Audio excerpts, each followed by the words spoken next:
Zisuh ni an tak kau timi thang nak la selai.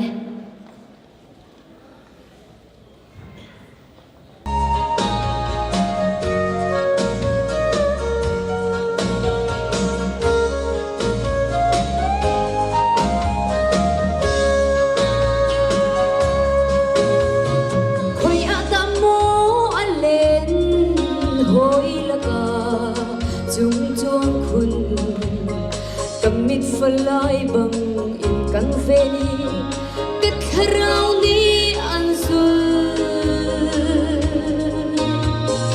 le thai thiam trung ri lau mo ai non bang par nai do nang le mo narim hui nak chu khoi a hem mo na chiam ter vai cha Zisuh atap ruang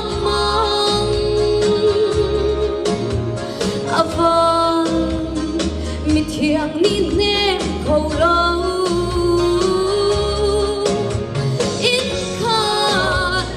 tung cây nắng ngã cô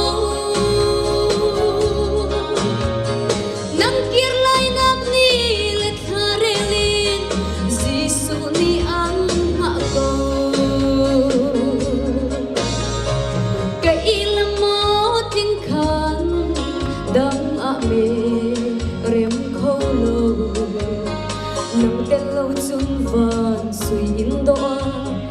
Zisuh at kay shim lo Zer chan tiang kime Zisuh na cha der lai lung i chir chang lo khomui nu chin van runin chu pat chang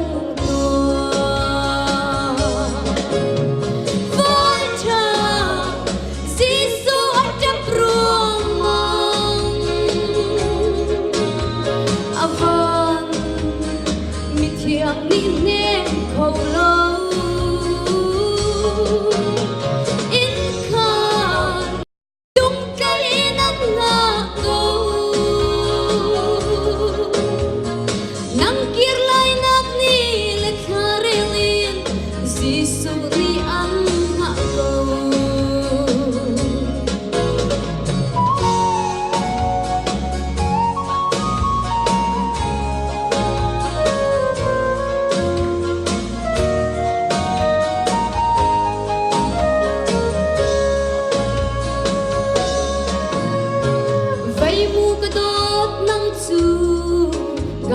sen man na si chu cha man ngei lo in fi nung in nun chu kan siang lo e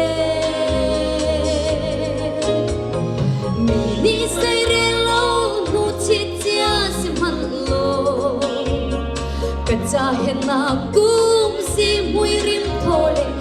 li pang par na nuan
Nang kirlay